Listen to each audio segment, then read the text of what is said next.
Hey, what's going on? Keith here from Sports Vibes TV. And in this video, I just want to give my thoughts on some recent comments from ESPN's Brian Windhorst. Now, he made these comments on his podcast, and he had some pretty good things to say about our New York Knicks. But before I get into it, make sure you're subscribed to the channel. Make sure you hit that bell icon. That way you're notified whenever I drop a new video. And also make sure you spam that like button for me.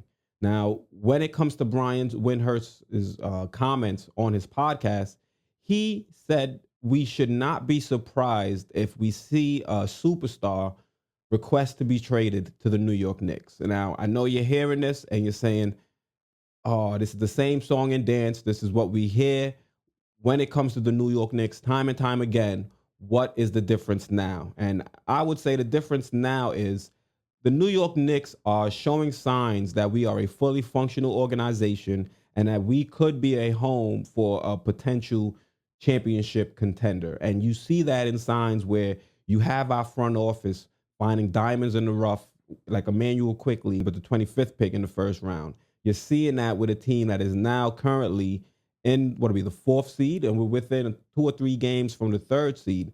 So we're a respectable franchise in terms that we're competing for a playoff spot, and this team is not out there having a lot of bad performances. We might see a bad performance here or there from the team, but for the most part, the team is out there giving it their all and they're competing. And you have to remember, this is still New York City, the biggest market in all the US. And to be honest, if you are a superstar in the league to maximize your brand or whatever you want to call it, the best place to do that would be in New York City. And I just want to jump right into an article that kind of goes in a little bit more in depth to what Brian Windhorst said during his podcast.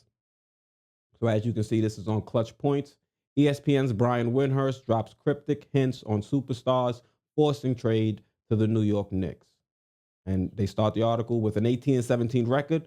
Like I was saying, we're fourth in the East right now. This is a team of opposing players would want to come and compete on, because you're seeing Tom Thibodeau, a respected coach, willing this team to play above their talent levels. And I would imagine if one of these superstars were to come to this team, and we would make corresponding moves in order to get better. And you can see that, or I expect that to happen this coming off season. So as we can see, 18-17 near the halfway point of the season. The Knicks are exceeding expectations in their first year under head coach Tom Thibodeau. The Knicks currently own the fourth spot in the Eastern Conference and could have home court advantage in the first round of the playoffs if the postseason began today. Are we expecting the Knicks to remain in the fourth seed?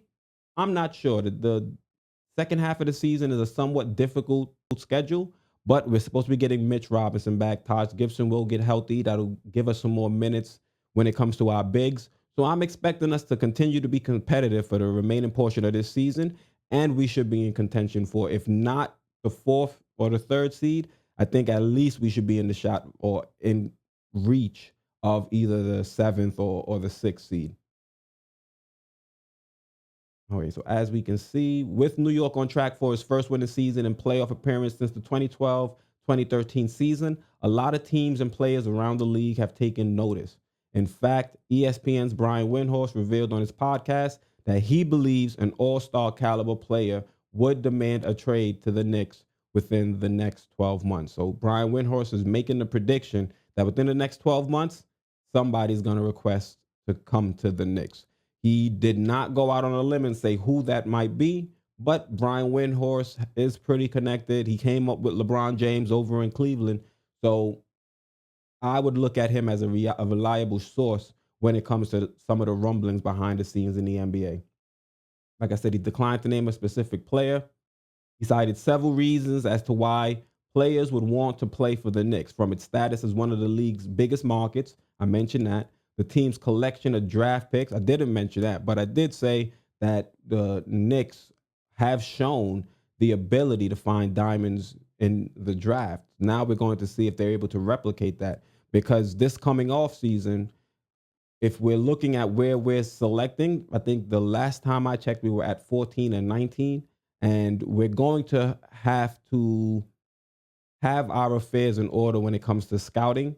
in order to make sure that we get another steal in the draft like an Emmanuel quickly, like we did at 25. If we can do that at 14 and 19, those are going to be two additional building blocks to implement with this team if Tom Thibodeau, Coach Tibbs, would actually start playing some of these younger guys. And sizable cap space that could be used to sign more players. And then Windhorst also pointed out Leon Rose. As we all know, Leon Rose was formerly an agent. So he worked with a lot of these players, trying to get them the best deals possible. He's, of course, he's still going to have some of these relationships with these players. So maybe that could be another deciding factor as to how and why the Knicks are able to acquire a superstar. But there was one nugget at the end of this article that really caught my attention. It says, when a star does make it apparent that he wants to be traded to the Knicks, according to Windhorst, they will still have enough assets to make that trade, which could include all-star Julius Randle.